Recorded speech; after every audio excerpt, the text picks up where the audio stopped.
Ellen DeGeneres has been reportedly exposed in the Epstein files as Hollywood's most prolific vampire. Ghislaine Maxwell has allegedly been spilling some serious tea to maintain her comfort behind bars. Her name allegedly comes up over 100 times in the Epstein files, where sources claim she was mentioned as Hollywood's most prolific consumer. But here's what nobody is connecting, and what we're about to expose for years. Ellen DeGeneres built a billion-dollar empire on a single promise: be kind. She was America's daytime queen. The funny one, the wholesome one, the safe choice for advertisers, brands, and families across the country. But in 2020, something shifted. Former employees started talking, the image cracked, and what came next would change everything. I was the first person to call Ellen out before anyone else You called her out? Yeah. What do you mean? I called her out. I was like, Ellen's not that nice. Multiple staffers accused the show of harboring a toxic workplace culture, bullying, fear, favoritism, an environment where people felt mistreated. But that was just the beginning of a much darker story, one that would eventually connect Ellen to some of the most damaging allegations in modern entertainment history. According to online investigators and sources we've connected with, Ellen DeGeneres' name allegedly appears in the Epstein files, not once, not a few times, over 100 times, according to claims circulating in certain investigative circles. Now, before you dismiss this, understand what we're dealing with here. The Epstein files released to the public revealed over 300 high-profile individuals connected to the network, flight logs, communications, third-party interviews, peripheral records, and Ellen's name, according to these allegations, was scattered throughout. Who will eat pizza if I... Jennifer, yes? Harrison?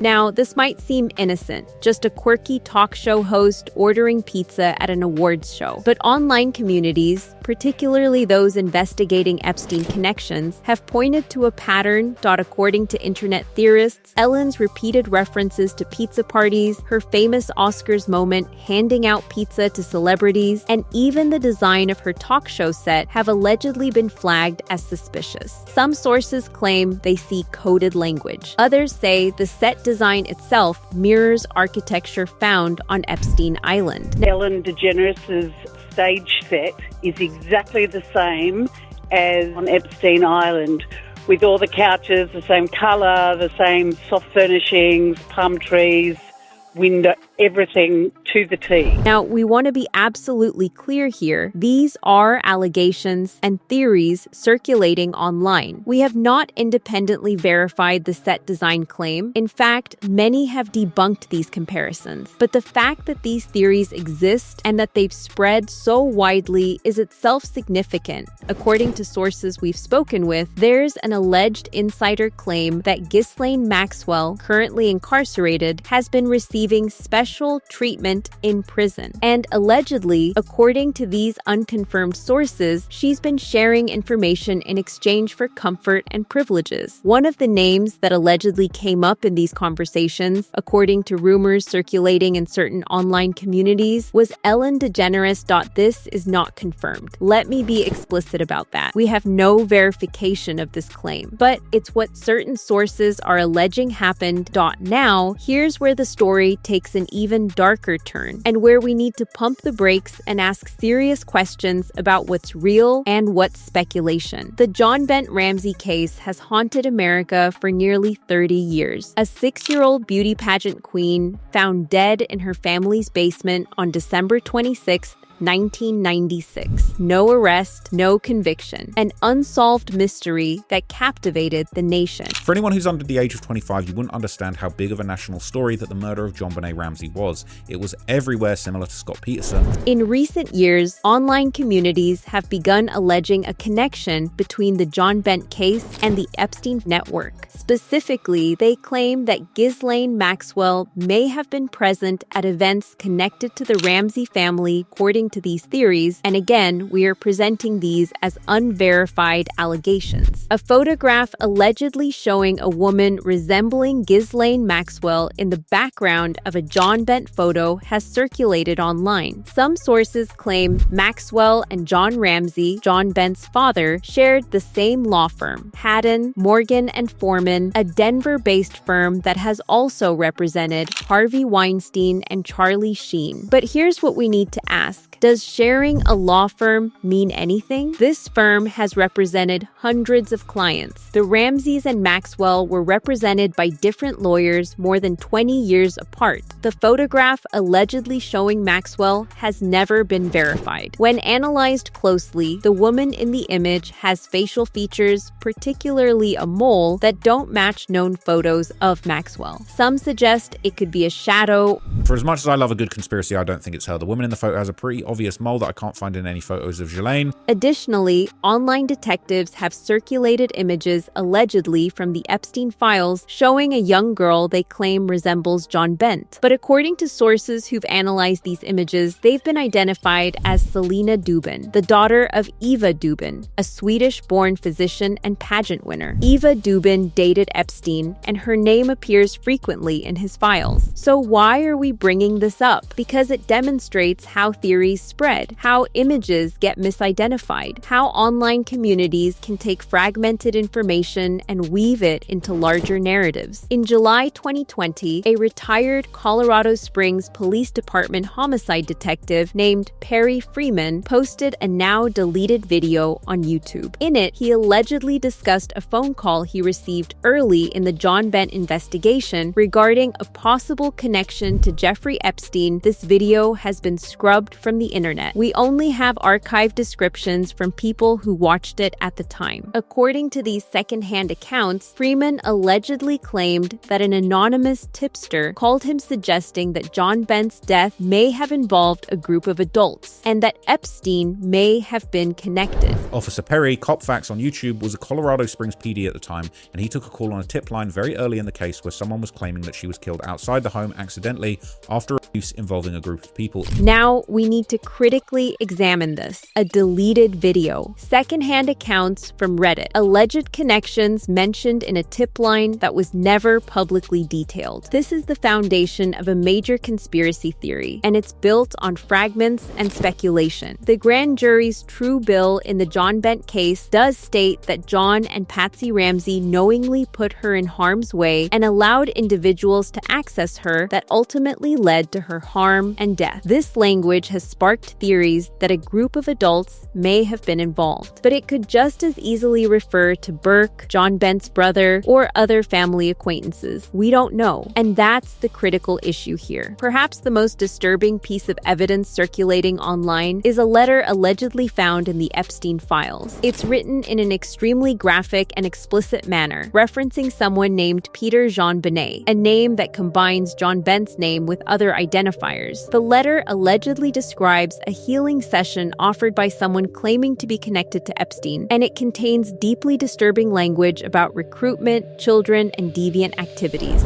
We called ourselves the Dream Team. Every girl had a $1,000 bounty and I was recruiting a dozen a week. Is it authentic? Has it been verified by the DOJ? Could it be AI generated, as some suggest? Could the Peter JonBenét reference be a coincidence? Could it be the work of a hoaxer attempting to implicate Epstein in the JonBenét case? We don't have definitive answers to these questions. And that's precisely why we're presenting this as an alleged document that's circulating online, not as confirmed evidence. However, the fact that such a letter exists in the archived Epstein files, whether authentic or not, tells us something important. People are actively trying to connect these cases. Whether those connections are real or imaginary remains unknown. In February 2024, just last month, John Ramsey himself addressed these allegations directly in a TMZ article. Absolutely no truth to it. I haven't seen this, but with AI, anything's possible. I figured one of these days I would be accused of being Epstein's pal.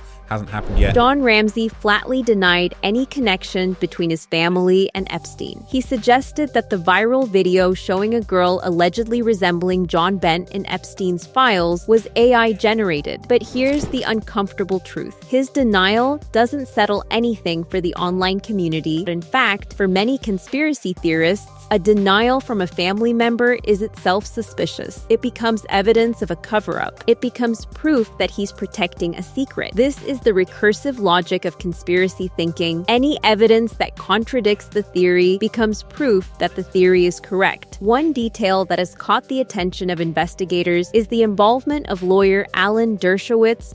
Dershowitz, a Harvard law professor and prominent Epstein defender, was oddly vocal about the JonBenét case in 1997, just 1 year after her death. He appeared in news coverage suggesting that the case may never go to trial and that the American public might have to be satisfied with the fact there may never be a trial. Why was a famous lawyer making public statements about an unsolved murder case? Dershowitz later became the lawyer who secured Epstein's infamous sweetheart deal in 2008. Some online theorists have alleged that his early involvement in the Ramsey case coverage was suspicious. Others suggest it was simply coincidental, a prominent lawyer commenting on a high-profile case. Without concrete evidence, we can't determine which is true. Let's return to Ellen DeGeneres and separate what we can verify from what remains speculation. What is confirmed, Ellen's name appears in the broader Epstein Files Index. This is real. She was part of Hollywood's social circles that may have overlapped with Epstein's. Her talk show set does feature palm trees and light colors. Similar to tropical settings former employees accused her show of a toxic workplace culture, she made repeated jokes about pizza on her show, and at events what is alleged but unverified, that her set design was intentionally modeled after Epstein Island, that she was part of an integral circle in the Epstein network, that she engaged in the practices described in conspiracy theories, that Ghislaine Maxwell has confirmed any involvement by Ellen, according to our sources, this is alleged, not confirmed, that she had any connection to the JonBenét case. This is the honest assessment from the original creator of these theories, even they're not sure if they believe it. They acknowledge that once you start investigating Epstein's network, you begin to see connections everywhere. And that's a cognitive bias called apophenia, the tendency to perceive meaningful connections between unrelated things. Here's what we need to grapple with. Are these theories pointing to real crimes that have been covered up? Or are we witnessing the architecture of modern conspiracy thinking, where fragmented information, coincidences, and speculation are woven into a compelling but ultimately unverified narrative? The truth is, we may never know for certain. The Epstein files, while revealing, are also incomplete. Redactions prevent us from seeing the full picture. And online communities, while sometimes brilliant at connecting dots, are also prone to connecting dots that don't actually align. What we do know is this: Jeffrey Epstein operated one of the most extensive criminal networks in modern history. Over 300 individuals appear in the files. Many of them may have simply been acquaintances, business associates, or people in the same social circles. Others may have been complicit in his crimes. The challenge is determining who falls into which category. We have not seen evidence that Maxwell made any statement about Ellen. We are reporting that sources allege this happened. The difference is crucial. A whistleblower is telling the top Democrat on the House Judiciary Committee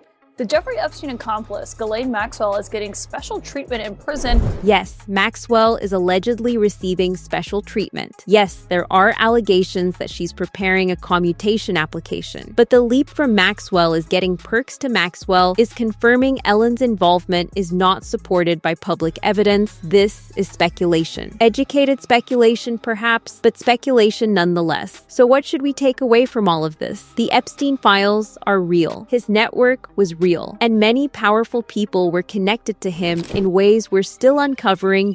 Online communities have demonstrated an ability to piece together information that mainstream media initially missed. They've asked important questions, they've kept pressure on the investigation, but those same communities are also prone to connecting dots that don't actually align, to mistaking coincidence for conspiracy, to treating speculation as confirmation. When we make allegations against real people, especially celebrities with massive platforms and resources, we have a responsibility to be precise about what is verified and what is speculation. Ellen DeGeneres may or may not have been connected to Epstein's network in meaningful ways. The set design of her show may or may not be intentionally modeled after his island. Ghislaine Maxwell may or may not have confirmed her involvement, but we don't know. And that uncertainty matters. What's perhaps most revealing about these theories is what they tell us about how we process information in 2024. We live in an age where deleted videos become evidence of cover-ups, coincidences become proof of connection, denials become proof of guilt, absence of evidence becomes evidence of absence, or evidence of conspiracy. We're simultaneously more informed and more confused than ever. We have access to more information, but also more misinformation. We can see patterns that institutions might miss, but we can also see patterns that don't exist. The Epstein case revealed real, verified crimes, thousands of pages of documents, flight logs, communications, actual victims coming forward. And in that documented horror, online communities also found room for speculation, theory, and conjecture. Both can be true. The network was real, and our ability to accurately distinguish between what's verified and what's speculated, that matters too. As we wrap up, let's be honest about what we've presented here. We've shown you allegations, theories, connections that some people believe are meaningful, and that others dismiss as coincidental. We've presented them in the context they exist, as online speculation, not as confirmed fact. We've questioned the credibility of these theories. We've noted where evidence is lacking. We've acknowledged that even the original creators of these theories express doubt about their validity. And we've done this because responsible storytelling requires that distinction. If Ellen DeGeneres was involved in crimes, real, verifiable crimes, then she should face consequences. If Ghislaine Maxwell has confirmed information about additional perpetrators, that's critically important for justice. But we don't have evidence of either yet. What we have are allegations, theories, and online speculation. I feel like I've learned from covering these files that anything is possible, and there are dark things going on in the corners of society that we just could have never even imagined. That's true. Epstein's network proved that. But anything is possible cannot be our standard for accusation. We need evidence. We need verification. We need the kind of documentation that would hold up in court, not just in Reddit threads. Until we have that, these remain allegations. Theories, the kind of speculation that shapes public perception but shouldn't determine guilt. The JonBenét case remains unsolved. The full scope of the Epstein network may never be completely understood, and Ellen DeGeneres' actual connections, or lack thereof, to either case remain unclear. What we can say with certainty is this: the search for truth is ongoing, and the line between investigation and conspiracy is thinner than we'd like to believe.